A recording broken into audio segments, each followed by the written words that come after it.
Good evening. Hello, we're live. Um, Welcome to the 16th District Town Hall, our monthly series. This is our second of the year, and we have a really exciting couple of guests today to share with you all in the 16th District. But first, I would like to introduce our illustrious leader, friend to us all, Commissioner Frank J. Aguilar. Hey, Thank you, Frank. Michaela. And it is a very, very great times this time, especially in Springfield. Uh, Welcome to our town hall meetings, the District 16, and thank you for joining us. We have every month a monthly meetings, the third Wednesday of every month at 6 p.m. And the next town hall meeting will be March 24th at 6 o'clock. February is Black History Month, and I'm very proud to welcome. In fact, how appropriate, a very historic event that happened down in Springfield, the first African American Speaker of the House, State Representative and newly elected Speaker of the House, Emanuel Welch. And also joining us today is Matthew DeLeon, Cook County's historian and Secretary to the Board of Commissioners. Matthew will give us a presentation on African Americans who have served Cook County. So, and please join me on Facebook, follow me on Facebook, Instagram, and Twitter. And now it is a great honor for me to introduce our guest speaker, uh, House Speaker, Representative Chris Manuel Walsh, who will join us in the beginning of the town hall meeting. Uh, Mr. Speaker, thank you for being us. And again, congratulations. What a historical, especially in the month of February, happened down in Springfield. Well, thank you, Commissioner. Happy to be here with you. You are my commissioner, so I'm honored to be a part of our 16th Commissioner District Town Hall meeting.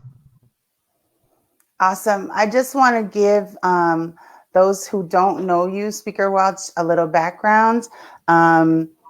We were just discussing backstage that you grew up in Maywood and that you currently live in Hillside. Both of those towns fall in the 16th district, parts of them do. But you have served as a state rep in the Illinois General Assembly since January of 2013. On January 13th of this year, you were elected to the Speaker of the House. And again, just as Frank said, this is actually living Black history on our show today. We're so honored to have you. And so prior to joining the General Assembly, you served for 12 years on the Proviso Township High School Board of Education. And the last 10 of those years, you were the board chair. You led the Proviso School Board in the creation of the Proviso Math and Science Academy that was recognized by Chicago Magazine and U.S. News and World Reports. And you got the school budget balanced. And you are definitely a Cook County kid. So you went to high school in Hillside. You went to Northwestern University. You went to John Marshall Law School, and you're a 2016 inductee into the John Marshall Law School Hall of Fame. You've been killing the game for years, and we're so happy. I mean, everybody was wondering what was going to happen when Madigan's time was up, and we were just gassed up that the new Speaker of the House comes from the 16th District. So thank you so much for joining us today, Speaker It's Welch. my pleasure. Thank you guys for having me. Hey, can you talk to us about the transition? What is that like? I mean, Madigan was the speaker for decades. What's it like being the new kid in that position? Well, it's been a little chaotic, as you can imagine. The term I like to use, it's drinking water from a fire hose. When I went to Springfield, Michaela, Commissioner, on January 8th of this year for lame duck session, I think I would be coming home January 14th as the Speaker of the House, the 70th Speaker of the House and the first African American. And so you got to understand the double history that occurred there. the 70th Speaker of the House was the first new Speaker in quite some time. Speaker Madigan had been Speaker for 36 total years. He served as a legislator for 50 until his resignation last week. And then the second historical thing was being the first Black lawmaker in the history of this great state to serve in that role. And so you can imagine, not only now are you learning a new job, but you're getting interview requests and meeting with people because of the legitimate history that has been made that will forever be talked about in the state. And so it's been a whirlwind 6 weeks. I can't believe it's been 6 weeks already, because we had to hit the ground running. There's no time for on-the-job training. You got to get to work. And so we had to get our leadership team in place, get committee chairs in place, committees assigned, and get the House organized. And that's pretty much was the first 30 days on the job, doing all of that and not really having time to really pause for anything. I can imagine it's been really hectic.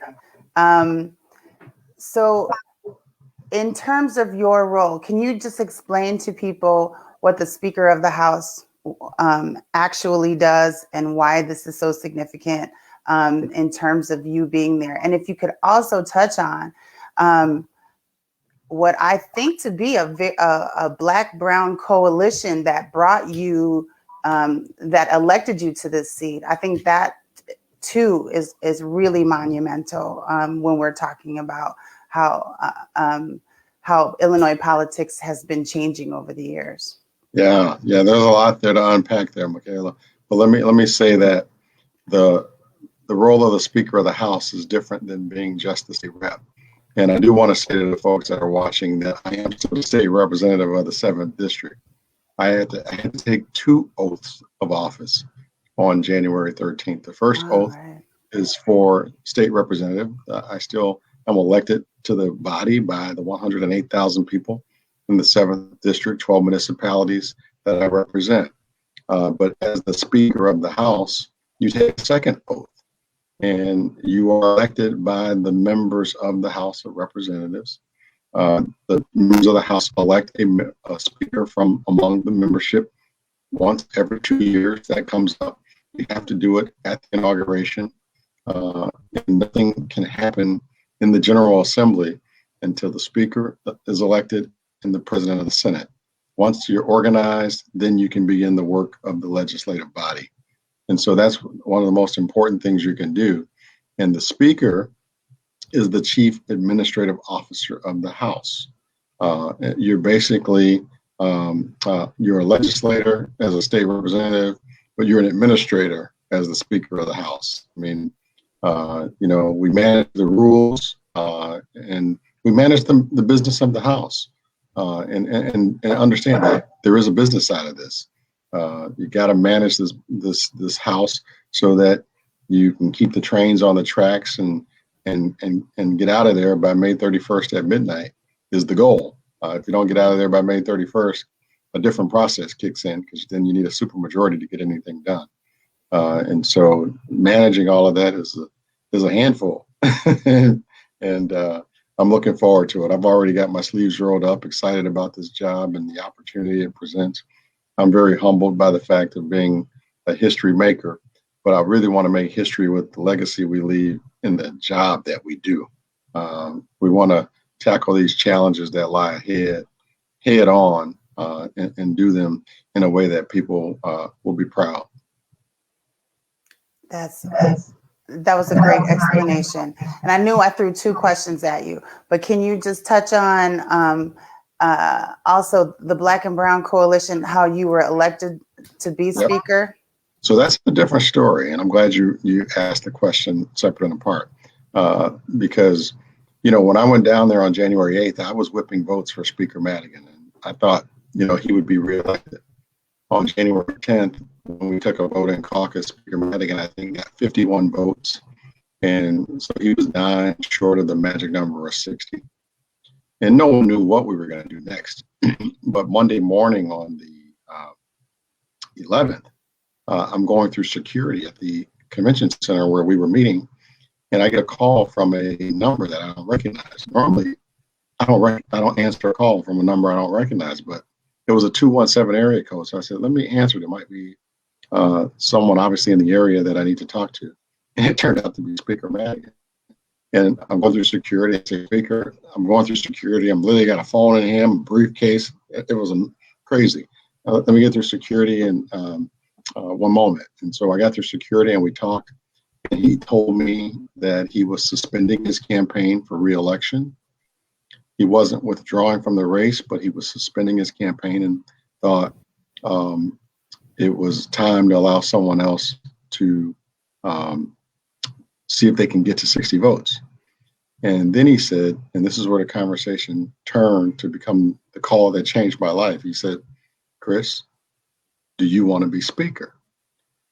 And I didn't know how to take the question. I thought it was a trick question. Like, Mr. Speaker, I'm with you. I'm down here whipping votes for you. Right. And he said the votes aren't there. And he said, I think you'll be a good speaker. And if it's an opportunity, if you're interested, I think you do a good job. And I said, Mr. Speaker, I think I'd do a good job too. If this is an opportunity, and if this opportunity is here, I'd be crazy not to want to make history in doing so. He said, well, then if you're interested, let me give you 4 tips. He said, the first thing you should do is talk to your Black Caucus members, get them to support you. And then if you get the Black Caucus to support you, talk to the Latino Caucus. After the Latino Caucus, talk to a couple members from the downstate area. They may not support you, but let them know that you would be a speaker that would listen to them, be someone that would hear their concerns, and work with them. He said, and the 4th thing, I probably should start with the 4th thing first, because this is the most important thing. Call your wife. If she doesn't agree with this, then none of it can happen. So I called my wife right after that call, I was already emotional because it was really starting to hit me what was going on here. And she's like, what's going on? I'm like, you won't believe this call I just had. And, got to get your opinion on this because I can't do anything unless you think it's okay. And she was like, you're prepared. You're the right person for the job. And I think you'll do a great job for our state. And so it was probably 9:30, 9:45, Monday, January 11th. I had 48, maybe 50 hours to get to 60 votes.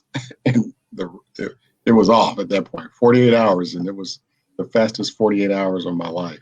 The Black Caucus endorsed me first. That on that Monday, I think Tuesday morning, the Latino Caucus endorsed me. And so I walked in the door with 31 votes. And I really believe that my legislative work really helped bring this all together because my colleagues were very supportive. They asked me and encouraged me to do this. But, I've supported legislation that have helped Black and Brown communities for a long time, including immigration legislation that I've led on, like the Trust Act, the corporate board diversity bill, education equity legislation, things of that nature that really, when you think about it, that's what really helped pull those 2 caucuses together quickly. And with 31 votes, you're in the game. You're more than 50% of the way to the magic number. And so after I presented my credentials in that next caucus, I got 50 votes, and Representative Hoffman from the Metro East area got 15. And so the race was on. And so the next morning I went from 50 to 55 and from 55 to 70. It's awesome. I know you were absolutely thrilled. Commissioner, did you have some questions for the speaker? No, just to thank, Mr. Speaker Welch. Thank you very much for taking the time out of your busy schedule. I know you're going to do very well. Your record speaks for itself. Your priority's always been the interest of the people of Illinois, and I know that you're going to, lead our state to victories and make sure that the people of Illinois are very, very well taken care of. So it's an honor having you here. Again, congratulations. And by the way, I stopped by that popcorn place that you recommended on Roosevelt Avenue, that excellent popcorn. So thank you for thank you in the for 16th district. Okay. It's in the 16th district. Yes, it's in the district. So I'm going to be knocking on your door and for support for the people of Cook County. All right. So again, thank you. It was a pleasure and honor having you on our Facebook Live. Well, Commissioner, thank you for having me. And do know that I can't be successful without us being successful. This is all of us working collaboratively and in partnership. And yes, we have to work to make sure Cook County is successful, uh, in Chicago and the entire state. I'm so proud, man. Let's go to work. Let's get it done. Absolutely. Thank you. And well, our next speaker is Oh, hang on, Commissioner. I just want to throw this out there. Mayor Tamburino is sending you shout outs. hello, Mayor. Ismail Vargas is sending you've got a bunch of love Chaplain on for the Cicero and Facebook Berwyn. feed. Maria Punzo Arias, congratulations. Anthony Frank is saying amazing. Matt Carrion, good evening and thank you. So the 16th district love is already pouring Very in. good. Well, congratulations to Maria Punzo and Larry Dominic and the whole trustees for their victory in the elections yesterday. That's right.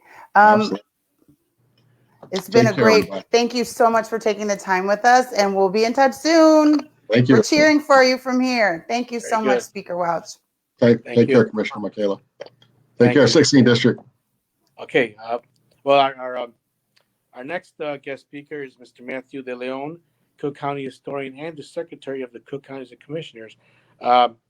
He's going to give us a little brief his history on how African Americans have contributed to Cook County.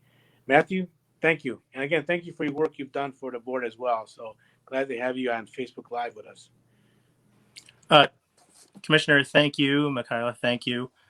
It's a pleasure to join the 16th District, and to do so on a very historic occasion, which of course is Black History Month. And again, congratulations to Speaker Welch for all that he has been able to accomplish to this point and what he will be accomplishing going forward. We're looking forward to the work of another great Cook County Speaker of the House. So we're happy to see that. I do have a small presentation that I'd love to share with all of you. And of course, it has to do with Black History Month and Black History Month as it relates to Cook County government. But it's important, I think, before we talk about Black History Month and Black history in Cook County government, that we actually make a bit of an acknowledgement about the prehistory for Cook County and how that relates also to the African American experience.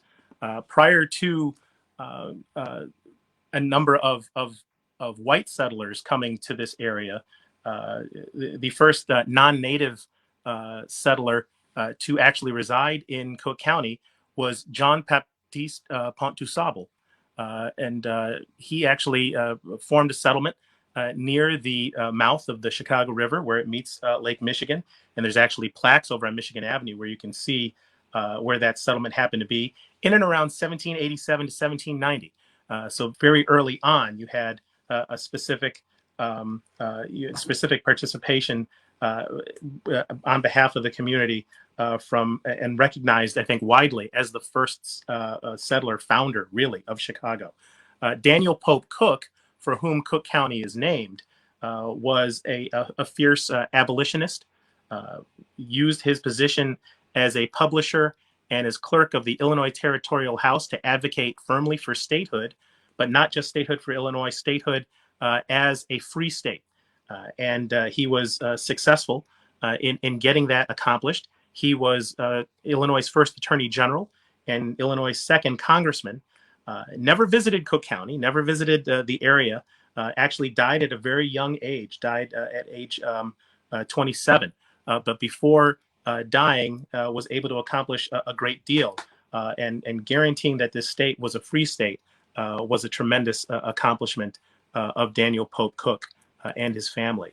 But Illinois' other history is that includes the Underground Railroad. The area near Dalton and the area which is known now as Roseland were both stops on the Underground Railroad from about 1820 till the beginning of the Civil War.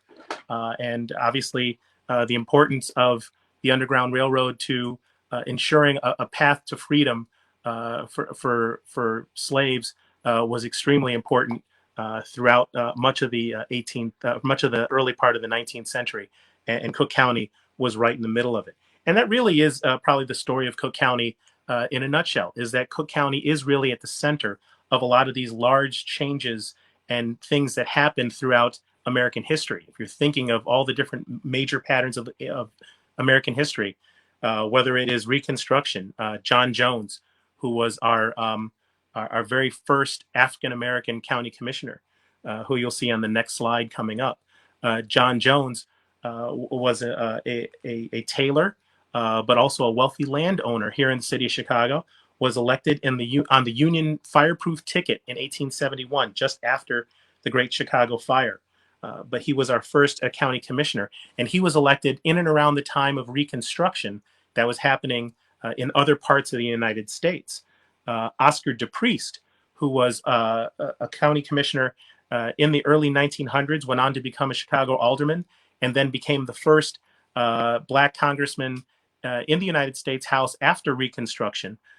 His family had left Alabama and actually moved to Ohio, and then he made his way to Chicago through Kansas. So you can see that that whole pattern, which was known of migration, which was known as the Great Migration, taking place basically between around 1910 to almost 1930, brought a large influx of African Americans to the northern cities, such as Detroit and Cleveland and Chicago. And Chicago's African American population would explode between that period of time of the Great Migration. And with that, after the Great Migration, we're moving to the next slide. After the Great Migration, you're seeing the need arise, a greater need for public services, and you'll see the rise of individuals like Daniel Hale Williams, who founded Provident Hospital on the south side of Chicago and got some of his training at Cook County Hospital, performed the first successful open heart surgery at Cook County Hospital. Provident and Stroger Hospital, Cook County Hospital, the early building that you'll see on the next slide coming up, that actually, those two institutions in large part were the only institutions for much of Black Chicago where they would be able to go for healthcare services due to some of the discriminatory practices of some of the other institutions. And in fact, in the 1960s, approximately 80% of all Black births in Chicago actually took place at Cook County Hospital. And so that meant, with all the services that were being provided, with a large influx of population, of course, the political system was looking to respond to such changes. And that led to individuals being placed into positions where they could get elected to office. Ed Sneed was one of the first, was the third county African American county commissioner. He served for nearly for 20. My math is failing me, but I believe he served for 26 years on the county board. He was the lone African American who served on the county board during that time, up until the last year of his service, when Kenneth Wilson, who is in the next slide, would join him as a member of the Board of Commissioners. And the appointment of Kenneth Wilson was obviously very important, because it meant that there were, for the first time in the, at that point, 130 some odd year history of the county, you had two African Americans on the board at the same time. Edward Sneed would pass away in that year, 1964, and his wife, Josephine Sneed, who you'll see in the next slide, was actually appointed to replace her husband. Josephine Sneed served with Kenneth Wilson, and that began a change. You're really starting to see African Americans in more prominent positions in city government. Eventually, what you see in 1970 is probably the election of an individual who was heralding the beginning of what I would consider the Black golden age of political empowerment in Cook County, and that's John H. Stroger Jr., who was elected commissioner in 1970. And President Stroger would go on to serve with a couple of other African American commissioners. Mildred Casey was one, Rosemarie Love would follow. And the important thing to remember here is Cook County at that time had only 2 commissioners' districts. They had an at-large district for the suburbs. So if you were from the suburbs, you were represented by 5 or 6 county commissioners. And if you're from the city of Chicago, you were represented by 10 city of Chicago commissioners. So commissioners were elected at large as opposed to being elected from districts. And that sort of election would minimize the ability of African Americans to really fully exercise their political power. It was only in 1994 that county districts actually were created and individual commissioners were elected from individual districts. And that led to an increase in the number of African American members of the Board of Commissioners by having those districts. I wanted to put this slide up. This slide is Albert Pritchett, who was the county's first African American chief administrative officer. He worked for Richard Phelan, was the first president for whom he worked. And then he ended up working for John Stroger as the chief administrative officer. He retired from that position, but was asked to return to the county to provide service as superintendent of the Forest Preserve District on an interim basis, and then eventually as chief of staff to Cook County Board President Bobby Steele for the 3 months that she was president of the county board. And why Al Pritchett is important is that he began a string of, he was part of, I would say, a wave of not just African American elected officials, but now African American public administrators.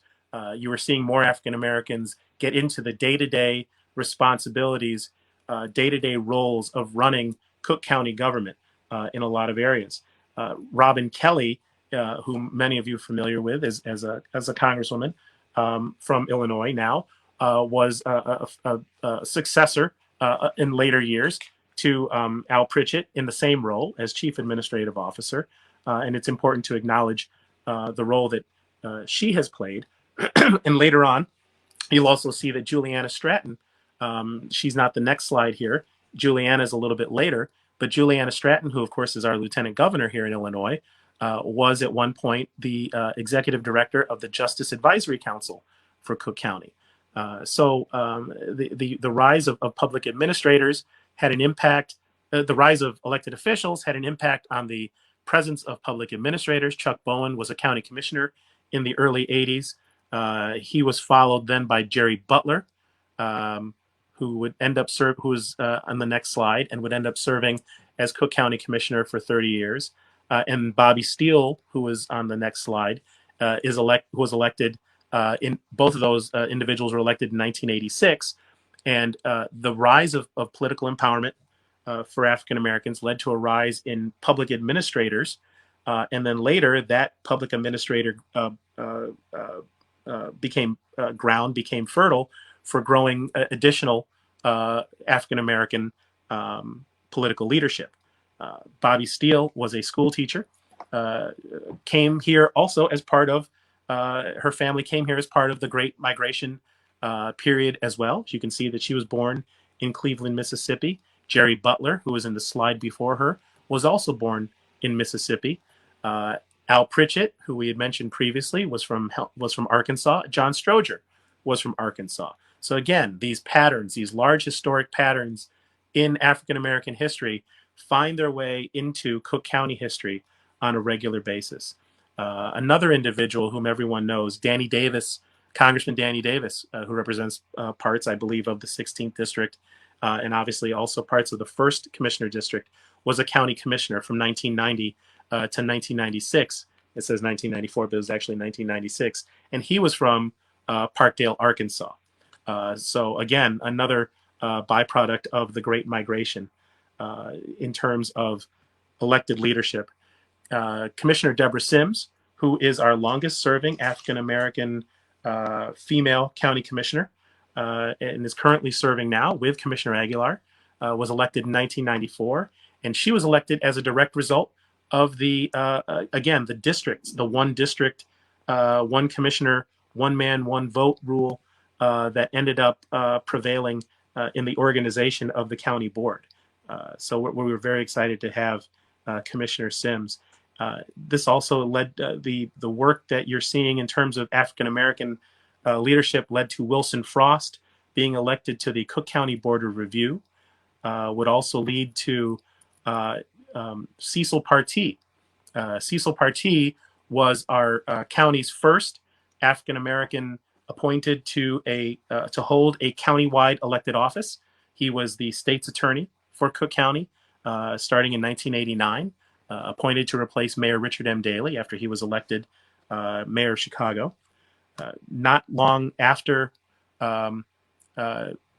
actually just before Cecil Partee took office, Carol Mosley Braun was elected Cook County Recorder of Deeds in 1988 as part of what was known then as a dream ticket or a rainbow ticket that was put together by the late Mayor Harold Washington and Cook County leadership. And Carol Mosley Braun would, of course, go on to become United States Senator from the state of Illinois. She was followed after she left for Washington by Jesse White, who became Recorder of Deeds in 1992. He would serve there until becoming what more people know him more famously for as Illinois Secretary of State. He was then followed by Recorder Eugene Moore, and that again led to significant change and growth and development of the African American community in the western suburbs. Eugene Moore was a key leader.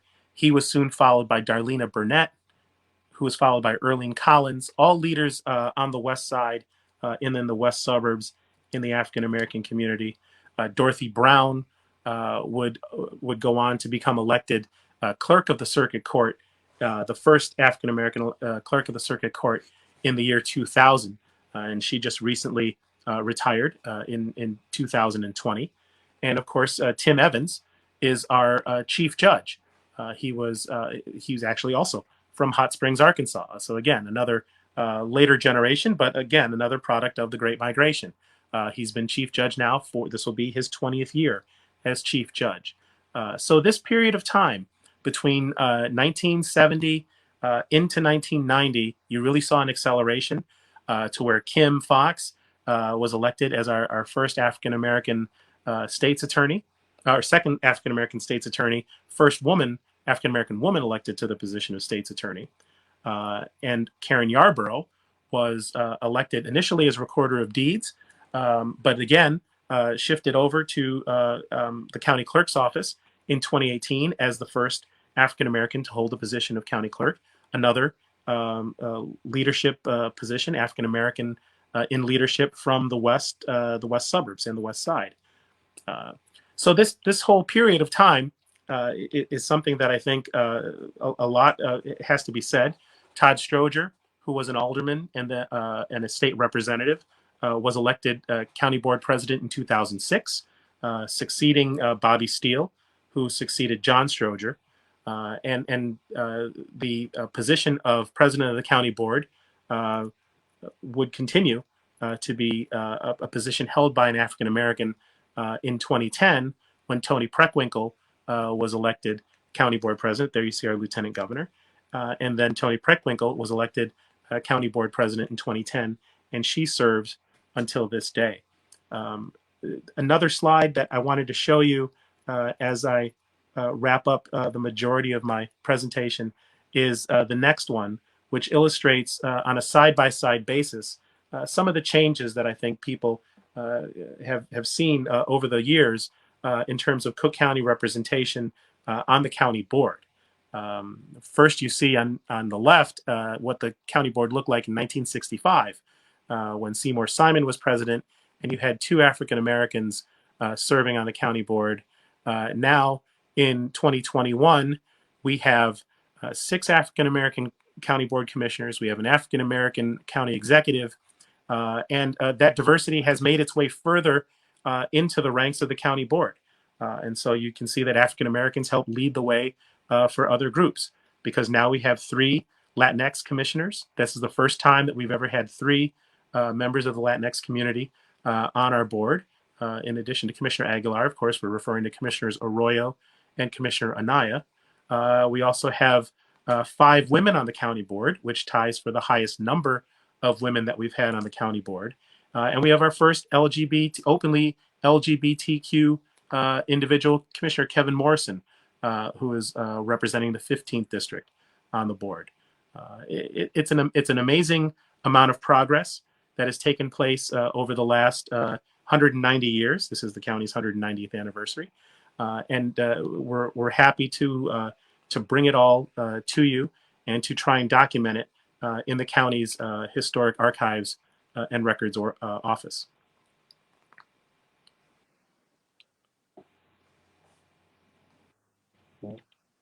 Wow, absolutely incredible, Matthew.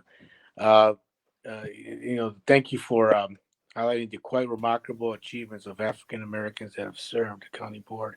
I'm honored to serve as my colleague Deborah Sims. She's a pioneer in government, and also President Perpico. But also, I'd like to mention that the African American community, taking these roles in Cook County has opened the doors for Latinos to come in as well. So they all, we benefited as well from African Americans taking these positions in county government. So, they helped our community, and we're there to work together. So our appreciations and thank you for especially the pioneers that opened these doors. So I'm glad to see this, but absolutely incredible lecture you gave on the history of Cook County, how African Americans have contributed. There's a reason why they call you a historian, Cook County historian, Matt. Again, thank you. Great presentation. Again, thank you for everything you do for the county board and keeping us organized. Okay. Thanks again. And I want to just underscore, Matt, you're blowing up on Facebook. Everybody's loving you right now. Lynn Marie Turner saying great history.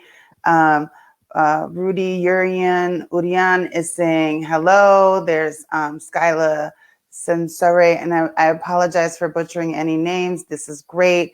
Alvaro Obregon is saying this is a great history lesson. We know you have a real job keeping the board together, essentially, but we all want to say thank you so much for taking the time and having the passion to put this information together for us and sharing this with us during Black History Month. You're very welcome. It was my pleasure. Thank you so much. All right, so that's concludes. I didn't see any questions. Any answer questions? I didn't see any online, but of course, just so everyone knows, normally we have a few questions and answers. Yeah, and normally we have a few dozen people watching when we actually record it, but we get up to a couple thousand by the end of the first couple days. So if you do have questions and it's no longer live, feel free to add your questions to the thread and we will respond to you. Also, please like our Facebook page. And you can go to our website as well and sign up for our newsletter. We put out a newsletter every couple of weeks giving information on the 16th district and also good information that's just coming from the county that oftentimes applies to the entire county. We try to share information as often as we can. We send email blasts. We have a newsletter. So we really want to stay in touch. I'll make sure that we put our website into the chat and you can connect with us there and sign up for our to get more information from us. Do we got anything else, fearless leader? Thank you very much. Again, I want to thank Illinois House Speaker Emanuel Chris Welch for joining us this evening, and also our board secretary Matthew DeLeon for giving us such a great presentation on African history in Cook County. So thank you again for both of you. And again, thank you, Michaela, for putting this together, my entire staff, Gillian, Tanisha, and Cecilia. They're out there. They're the ones behind the scenes and make me look good. So again, I appreciate you. Thank you very much. Thank you all for joining us this evening. Again, give us your email. You can contact my email, the Commissioner Frank at jaguilar.com, or dial 312-603-4735. Again, we meet every fourth Wednesday of the month, and our next town hall meeting will be next in March 24th at 6 p.m. So thank you again for joining us, and have a good evening. Thank you.